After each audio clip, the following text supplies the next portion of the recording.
Good morning. Off-grid Aaron here. It is January 25th, 2022. This is vlog number 25. 25 days in a row. Going back to my old format, I just walk and talk about randomly whatever I want to. Notes throw me off. Throws off my groove. Beware of the groove. Maybe I'll talk about the news some more today. I don't know. It's Russia, Ukraine. Boris Johnson's bad. Boris Johnson's bad. Boris Johnson's so bad. He went to parties. That guy. I mean, honestly,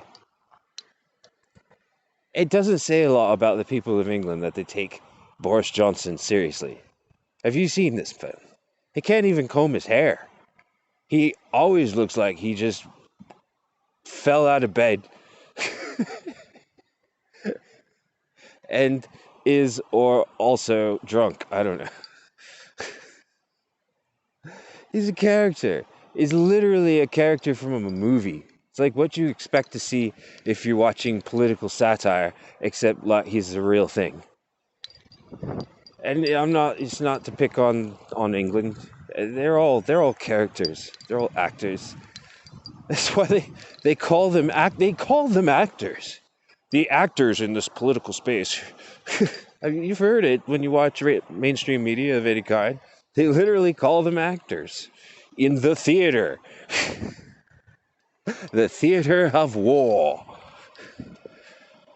Like to this day, that's how the official generals and military commanders refer to it when they're making their plans and such.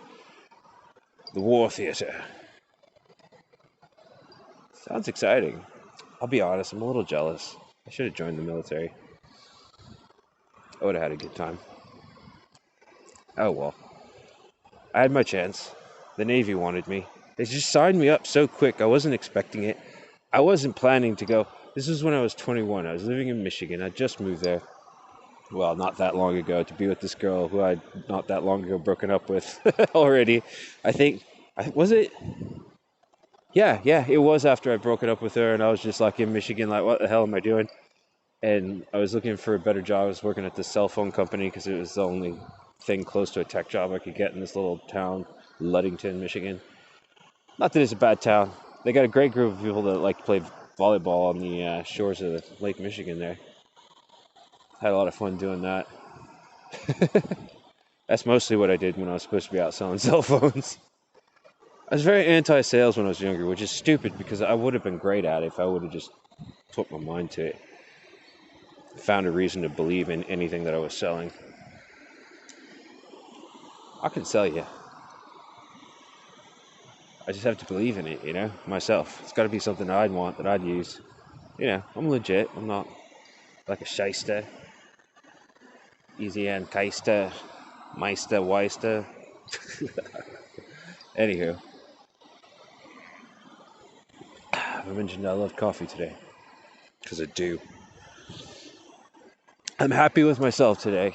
I've been messing around with WordPress quite regularly, and and I'm sure you haven't, but if you went to my website, amdaily.news, it's been changing a lot throughout the day. I'm messing around with different RSS feeds, trying to figure out how to do that correctly. I mean, I figured out how to do it. I can't figure out how to get the photos to come in with it. They did, like the first time I did it, it was perfect.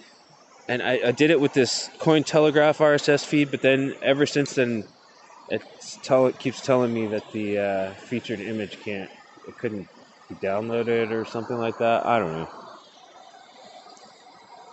I'll figure it out. I figured it out way more than I thought I would, as usual. This is how it is with me. If I try to do something, I inevitably succeed at doing it. And so, well, how come you haven't succeeded with any of your businesses, Art? It's not that I haven't. There's certain businesses I've been quite successful with. I just was programmed. Do you know we're literally like programmed to to despise successful people. If you think about media and movies, how the bad guy is always portrayed as some business owner of one kind or another, and he's evil and doesn't care about the people and blah blah blah blah blah. And it's always he's rich. It's always some crazy ultra wealthy person who's like doing crazy stuff with their money. We are literally taught that evil people are rich only. The defenseless princess and her evil rich parents. Every freaking Disney movie ever. Look at the things these people did to their children. Locking them in boxes and putting them to sleep and locking them in towers. And I mean, my God. If there was ever a case for child abuse, it's these characters from Walt Disney movies. Holy crap. It's like, whatever. People voluntarily watch it. It's like I said, I'm not mad at Disney. It's like, you know, it's not like it's not blatantly obvious. People just don't bother to think about it. And even if you tell them about it and point it out and give them a 5-hour documentary specifying in every detail possible why this is true, it's just in one ear and out the other. Like, never happened. Hot air from a buffalo. It's crazy. It's whatever. People voluntarily brainwash themselves with this stuff. That's fine. I just am not doing it anymore. I turned that shit off a long time ago. Literally don't watch commercials. If I'm watching any kind of media and commercials pop up, I'm not kidding, I turn the volume all the way down and flip the screen over or cover it or whatever I have to, so I cannot see it, not even out of the corner of my eye. Like, I'm that religious. That's my religion. My religion is making sure I never watch advertisements. Although I see them pretty regularly on social media. But I'm not against those ones so much. I am, it's crazy, being as anti-marketing as I have been for so long. The new kind of marketing that has emerged with the creation of data collection and computers knowing more about us than we know about ourselves, I think it's a great idea. And looking at the advertisements that I get when I'm on Facebook or Instagram or Google or whatever, I love it. It's like stuff that's actually relevant to me that I was actually looking for. People are like, oh, it's creepy when you say something and then 5 minutes later there's an advertisement pops up for it. That's creepy for 5 seconds until you think about it. You're like, holy crap, how motherfucking awesomely convenient is that? You know? I don't feel like it's forcing stuff down my throat. They're not using the old marketing model of just repeat advertisements to people a million times and they'll want it no matter what, which is, that's why we're all addicted to junk food. P.S. All right. That's why people drink Pepsi. That's why people go to McDonald's. That's why companies like Microsoft are still in business. Marketing. Selling people things that they weren't thinking about getting. But the new model is selling us stuff that we were absolutely thinking about getting. What they figured out with all this data is the best way to get people to buy stuff is to offer them things that they actually wanted. My God. The genius. Why are we wasting our time trying to program these people to buy garbage that nobody needs or wants and that's destroying the planet? We could just give them what they want. Naturally. What an awful idea. And so, as long as it stays like it's got to be an open source thing, okay? The only thing about it with data collection and computers knowing more about you than you is everybody has to have equal access to the advantages it gives. Like, I should be able to use my data to understand me as well as Google does. Like, I want an interface that, like, be like like digital tarot cards practically. Really? You know, you wake up in the morning and yeah, it's like, computer, what kind of person am I today? And it just tells you straight up, no lies, no bullshit, no beating around the bush, straight to the core. Because AI could do that, man. If you plugged in all the data and said, AI, what kind of a person am I? With the right parameters, it would be able to tell you. Not guess, not opinionate on, but literally through analyzing your habits and the things you do every day, all day, from the day you were born, with that kind of data collection and collating and yada yada, bunch of technical terms I don't know. Machine learning, there we go. With that kind of machine learning, holy crap. And it's scary for a lot of people because they know they suck. It's not like I think I'm that awesome. I know if I looked at this, it would tell me some things that I probably will not be cool with. It's a risk I'm willing to take, because if you don't know, you can't fix it. You go pretending like you're just fine and handy dandy all the time, then you're really secretly garbage. You're just gonna always be garbage. And in a certain way, to a certain extent, pretty much everybody on the planet is kind of garbagey right now. Me included. Garbage.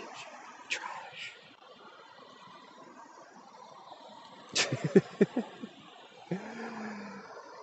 So yeah, I don't know. AI, open source and like really used to its fullest potential. I mean, I love the idea that you could be like, and I don't think it'll stunt creativity. It's gonna explode it like crazy, because you'll be able to like have an idea and then just say to the computer, okay, listen, this is what I want to do. And the computer will find the best way to do it. All the logistics and supply problems and mechanics and of actually having the thing manufactured and sales, like you could plug all that data into a computer and or all those like algorithms that take all those things into an account, and it could just be like, okay, here you go.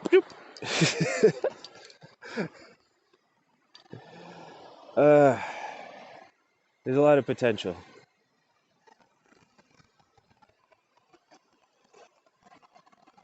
You could create a system where people just come up with ideas and they only get created, and like it's all like available for vote 24/7, and it only gets created if enough people on the planet want it to be created. There are dangers there, of course. There are dangers with everything I've been talking about. And the only danger, really, it's not from the AI. It's if we give the power of that AI to a single person or group. That's the danger. This is the only danger, okay?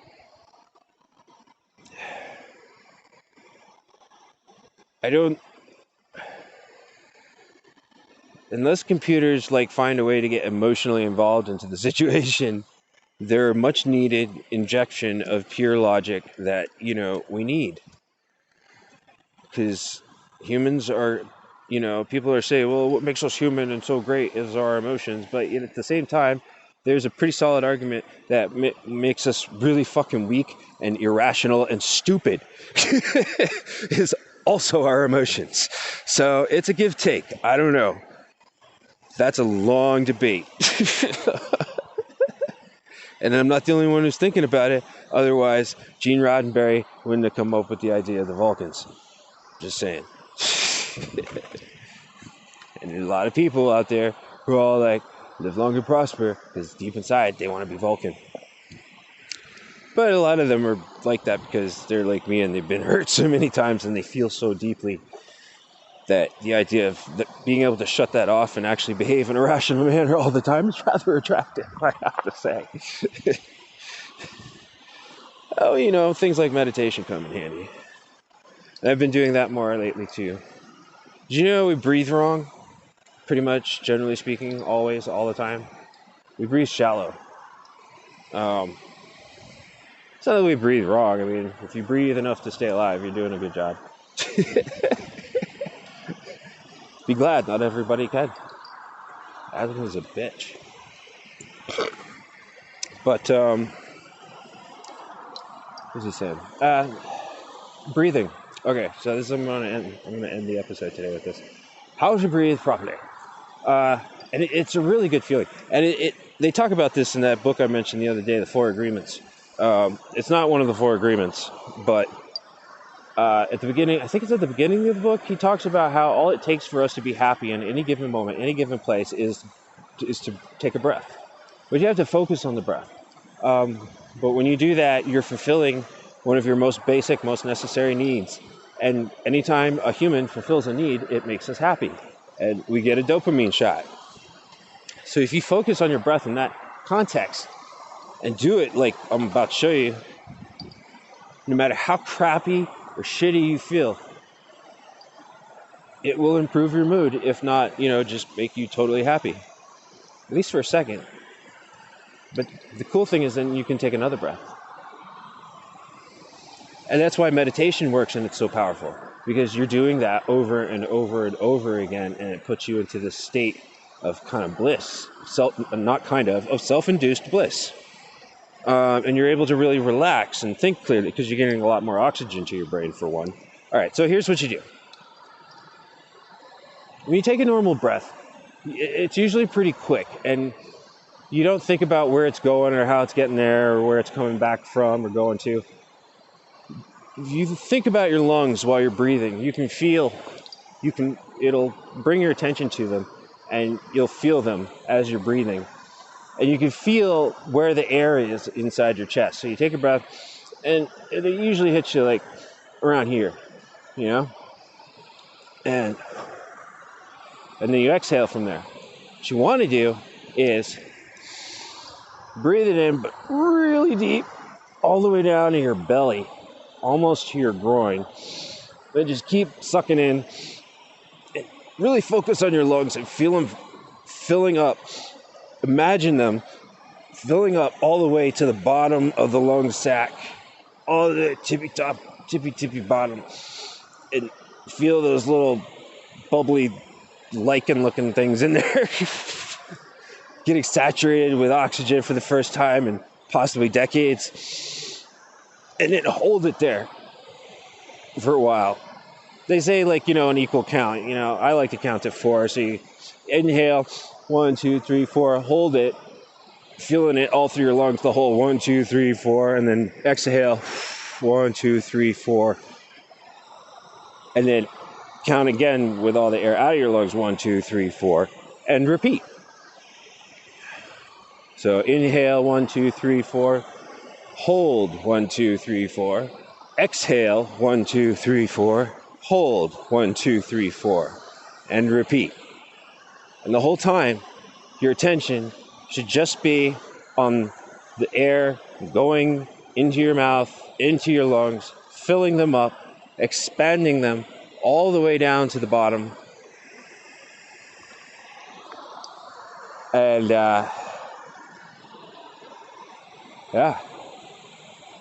and you will know peace. Have a nice day.